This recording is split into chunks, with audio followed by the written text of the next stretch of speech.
Save Rembang, Save Indonesia, Save Nusantara, Indonesia Jaya.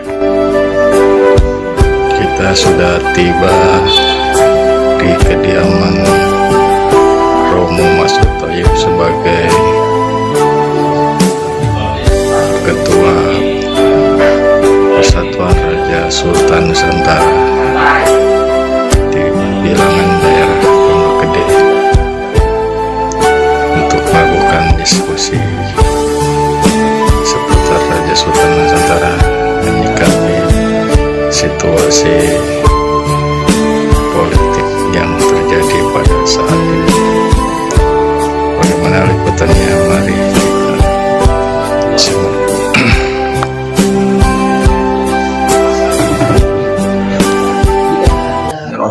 Assalamualaikum warahmatullahi wabarakatuh. Waalaikumsalam. Perkenalkanlah kami dari beberapa unsur elemen bangsa, dari Forum Pemersatu Nasional, dari Kedaton Nusantara Jayakarta, lalu dari Komite Nasional Setia Indonesia, melakukan secara pernyataan sikap bahwa statement kami terhadap kasus Rempang ialah sebagai berikut. Silakan Romo. baik. Jadi menurut saya Rembang itu harus kita awali dari sisi keadilan, karena keadilan itulah yang akan menyebabkan bangsa ini tetap bersatu. Di mana letak keadilannya? Keadilannya adalah pertama bahwa di Rembang itu ada rakyat yang nyata-nyata masih hidup, dan ada komunitas, dan ada tanah adat, tanah ulayat yang memang itu diakui hak eksistensinya sebagai hak rakyat Rembang.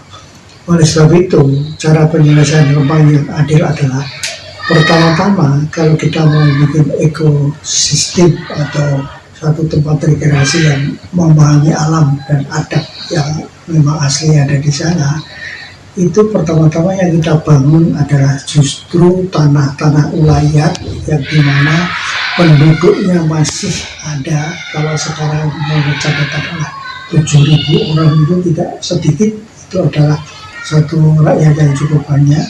Maka tanah ulayatnya itu harus diakui dulu sebagai tanah ulayat, dan kewajiban pemerintah kalau di situ ada tanah ulayat, terutama kalau ada bangunan-bangunan yang sudah memiliki umur lebih dari 50 tahun, maka menurut aturan adalah merupakan benda cagar budaya.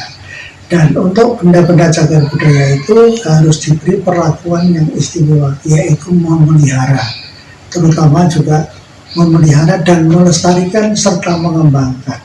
Kalau ini iya, maka tempat itu akan menjadi objek wisata yang menurut saya menarik di tengah megapolitan dan metropolitan yang ada di Asia Tenggara, karena letaknya yang strategis. Dengan memberikan kesempatan yang baik pada rakyat Rembang untuk menikmati alam, dan mungkin mereka berpikir sejak mereka lahir dididik dengan lingkungan, dengan alamnya, dengan adatnya, dan mungkin mereka juga bercita-cita kalau menurut saya juga meninggal di tanah leluhur saya ini. Maka bagi pemerintah yang bijak adalah membangun dan melestarikan dulu tanah Rembang ini. Kalau itu sudah kita jalankan dengan baik, tanah itu masih luas dan lingkaran yang lain itu masih sangat luas. Kenapa mesti itu yang dijadikan dan harus dipindahkan? Kalau menurut saya tidak usah dipindahkan, karena banyak contoh di Indonesia ini, seperti di Bali. Tanah-tanah adat, tanah-tanah ulayat itu diakui, dan di sana menjadi komunitas yang hidup sampai sekarang, dan bahkan Bali menjadi objek wisata nomor 1 di dunia. Dan bahkan pasangan-pasangan adat seperti inilah yang sebetulnya bisa menghidupkan dan membangun kembali peradaban yang besar dari leluhurnya. Laut yang demikian indahnya di sana, itu untuk laut dan pemandangannya itu sudah sangat luar biasa. Kita harus ingat ya, besarnya Hong Kong itu karena ada laut, ada gunung, lalu dia bangun sedemikian rupa tanpa menghilangkan tempat-tempat asli yang ada di sana, tempat-tempat yang merupakan tempat ibadah, tempat yang merupakan warisan dari leluhur mereka, sehingga akhirnya menjadi satu tempat yang mahal, menjadi objek wisata yang baik. Di tempat-tempat lain ternyata alam itu adalah ciptaan Tuhan, oleh sebab itu tidak akan bisa lebih hebat daripada ciptaan manusia yang kemudian akan dibuat masa kini. Jadi kembali ke Rempang, menurut saya jalan keluar utamanya adalah melestarikan kembali dan membangun tanah Rempang itu menjadi tanah adat dan dibiarkanlah penghuninya tetap tinggal di sana. Sedang tempat-tempat yang lain yang masih cukup luas, ribuan hektar itulah yang bisa digunakan untuk investasi. Menurut saya dengan penonjolan investasi pabrik kaca itu tidak menarik di dunia, tapi kalau ekosistemnya menarik dan kemudian kita bangun yang lain menjadi kewenangan yang sangat luar biasa. Indonesia itu dikenal sebagai adidaya budaya. Kita tidak pernah bangga dan bertepuk dada bahwa kita hebat di bidang ekonomi. Tidak. Di dalam bidang teknologi kita juga tidak bisa memakan. Bidang-bidang lain tidak. Tetapi kalau di bidang adidaya budaya, itulah Indonesia. Maka letak Rempang yang di tengah-tengah Asia Tenggara ini akan menjadi pusat budaya yang sangat luar biasa. Saya akan memberikan contoh pada saat di Jogja mau digusur di Kalijodo, itu ada seorang romo yang mengatakan bahwa jangan, tapi kita perindah. Maka didatangkan seniman dan di situ dilukis dengan rumah Setawan Rawarecet yang sangat menarik. Sampai sekarang menjadi objek wisata yang menarik di kota Jogja. Kota Jogja tidak pernah menjadi metropolitan, tetapi kota Jogja adalah kota nomor 1 yang dikunjungi wisatawan karena keaslian kulturnya, sehingga jangan dianggap sepele kultur itu. Kalau di Rempang ini kita hidupkan seluruh kulturnya, maka yang namanya kebudayaan Melayu akan ada berpusat di Rempang. Sehingga saya usul konkret bahwa justru di Rempang harus kita ciptakan istana kebudayaan yang merupakan pusat kebudayaan Melayu. Kalau itu bisa dijadikan, maka kita tetap adidaya, terutama di Asia Tenggara ini. Dan dengan demikian, seluruh Asia Tenggara akan memusatkan.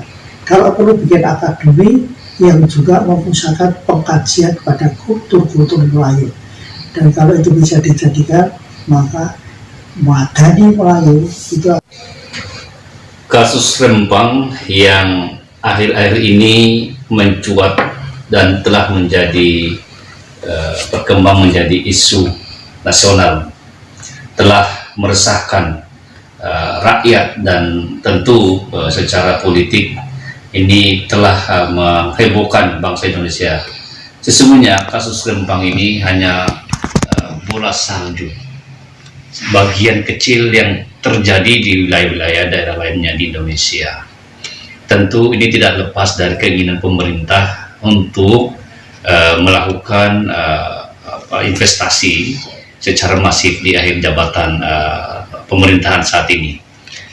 Oleh karena itu, sebagaimana yang telah diuraikan panjang lebar Yang Mulia Romo Masud tadi, saya sangat sependapat bahwa harus kita lebih arif dan bijak lagi melihat asal ya, masyarakat yang mendiami Pulau Rempang ini. Mereka sudah mendiami pulau ini jauh-jauh waktu sebelum kemerdekaan Indonesia diproklamirkan atau sebelum negara ini berdiri. Oleh karena itu, sebaiknya kami himbau kepada pemerintahan Jokowi saat ini ditinjau kembali urgensi eksekusi pelaksanaan investasi di Pulau Rempang ini. Kalau toh itu tetap harus dilaksanakan, maka saya sependapat dengan Yang Mulia Romo Masud bahwa kepentingan sosial masyarakat di Pulau Rempang ini lebih diutamakan daripada investasi yang akan diputuskan atau akan dilakukan oleh pemerintah. Jadi ayo pemerintah, kalian ini adalah aparat abdi rakyat, abdi negara ya abdi rakyat. Silakan buka mata hati kalian secara jujur untuk melihat saudara-saudara atau jeritan saudara kita yang saat ini terkena pengusiran paksa di Pulau Rempang dan mungkin juga terjadi di daerah-daerah lainnya di seluruh Indonesia. Hentikan pelaksanaan eksekusi secara paksa karena itu tidak berperi kemanusiaan sesuai dengan ajaran undang-undang kita yang tertuang di dalam Undang-Undang Dasar 45. Kami percaya, dan saya sebagai Ketua Umum Komite Nasional State Indonesia masih menaruh harapan kepada pemerintahan Jokowi di akhir masa jabatannya ini untuk kembali meninjau urgensi investasi ini. Kalau toh memang tetap akan dilakukan atau tetap akan dieksekusi pada akhir masa jabatan ini, maka sebaiknya diselaraskan kepentingan investasi harus lebih diutamakan kepentingan masyarakat sekitar. Demikian dari saya, berharap sekali lagi warga masyarakat saudara-saudara kami sebangsa setanah air dimanapun Anda berada, bahwa masih ada sekelompok pemimpin bangsa ini yang care dan peduli terhadap nasib saudara-saudara kita yang saat ini mendiami Pulau Rempang. Kami sangat peduli dengan nasib saudara kami yang ada di Rempang, dan Anda tidak berjuang sendiri.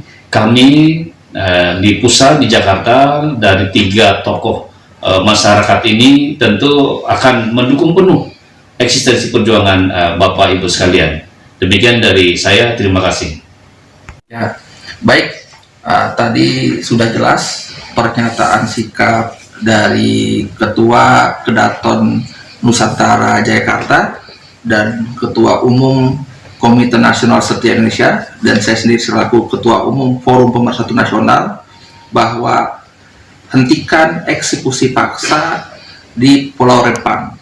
Kita harus membangun dan melestarikan budaya masyarakat Rempang menjadi pusat daripada budaya Indonesia yang bisa diperkenalkan di Malaysia, Singapura, karena dekat dengan situ. Walaupun nanti misalkan dibangun sebuah tempat industrial seperti Rempang Eco City, maka hendaknya bisa berdampingan. Artinya bahwa pembangunan investasi berjalan, lalu juga masyarakat di situ berdampingan, bisa membantu, bisa ada pemberdayaan ekonomi, dan budaya saling berdampingan dengan ekonomi itu adalah suatu yang sempurna. Jadi bagaimana bahwa peningkatan kesejahteraan rakyat itu lebih skala prioritas yang pada saat bangsa kita bermasa membangun. Untuk itu kami selaku unsur daripada kemasyarakatan, bahwa kami sangat mendukung dari masyarakat Rempang supaya masyarakat Rempang derajat, martabat, dan budayanya itu kita lestarikan dan lebih tinggi menjadi aset-aset bangsa dan negara. Terima kasih. Wassalamualaikum warahmatullahi wabarakatuh. Ini menurut pandangan saya, Ya. bahwa sebenarnya bangsa kita ini sesungguhnya bangsa yang durhaka terhadap para stakeholder, terutama para raja-raja Nusantara. Kenapa demikian? Bahwa ketika para raja-raja Nusantara ini dengan ikhlas gitu ya, menyerahkan kekuasaannya dan wilayahnya bahkan rakyatnya kepada NKRI ini, termasuk duit ya. Ya duit ya, tentu semuanya diserahkan, tentu karena mereka menginginkan suatu kondisi yang lebih baik Nusantara ini, di mana bersatunya kekuatan besar raja-raja menjadi satu. Iya. Itu dulu. Nah, ketika mereka bertekad dan menyerahkan wilayah mereka kepada negara ini, maka mestinya negara ini sebenarnya secara de facto sudah mengakui keberadaan eksistensi raja-raja ini melalui yang terkatut di Mukadimah Undang-Undang Dasar 45. Nah, kalau itu benar-benar itu konsisten dilaksanakan oleh pemerintah dalam hal ini, maka sesungguhnya raja-raja ini juga tidak akan mengalami semacam krisis kepercayaan kepada pemerintah. Betapa tidak bahwa mereka yang sukarela menyerahkan harta, wilayah, dan tahtanya kepada negara ini, yang pada akhirnya hari ini mereka malah menjadi termarginalkan, bahkan suaranya pun dianggap itu angin lalu. Nah, karena itulah saya di beberapa kesempatan juga saya sampaikan ini perlu kita mungkin kembali duduk bersama, utamanya para raja-raja, kita siasati secara bijak untuk kita harus konsisten dengan cita-cita awal bergabungnya pendirian NKRI ini, yakni konsisten kembali pada Undang-Undang Dasar 45. Ya. Nah, untuk bisa kita wujudkan ini tentu memang tidak ada cara lain, harus memang kita bersatu. Ya. Bersatunya semua para raja-raja ini dari segala majelis yang ada, Ya. itu kemudian kita membentuk suatu semacam majelis ya, apapun namanya itu, yang akhirnya nanti kita sepakati kembali kepada Undang-Undang Dasar 45 yang asli. Sehingga pemilihannya lagi tidak seperti sekarang ini. Ya. Kalau terus-terus ini dilakukan, maka saya agak meragukan yang mulia akan eksistensi keberlanjutan negara kita, karena semakin hari semakin akan terjadi kotak-kotak. Karena yang menjadi penguasai sesungguhnya ini bukan lagi negara yang notabene pemerintah, tapi yang menguasai oligarki. Akhirnya semuanya diukur dengan uang.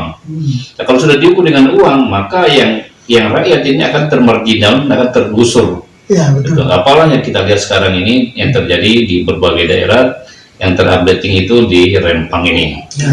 Nah, ini mungkin salah satu keprihatinan saya melihat bangsa ini, sehingga memang kita memang mesti memiliki keinginan yang sama. Ya. Kemudian bisa mengembalikan semangat perjuangan para pendahulu kita ini untuk bisa konsisten menjalankan Undang-Undang Dasar 45 sesuai dengan aslinya.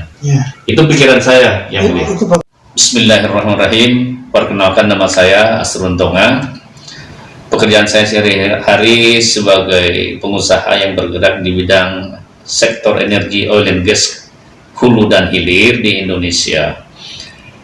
Suku asli saya atau suku bangsa saya adalah suku Tolaki yang berasal dari daratan Jazirah Sulawesi Tenggara, suku terbesar di daratan Sulawesi Tenggara. Nah, pada hari ini saya insya Allah akan bersilaturahmi dengan Romo Masud dalam rangka sharing tentang kondisi kebangsaan kita saat ini. Demikian dari saya. Wassalamualaikum warahmatullahi wabarakatuh. Waalaikumsalam warahmatullahi wabarakatuh. Saya Matsani Abdurrahman selaku Ketua Umum Forum Pemersatu Nasional.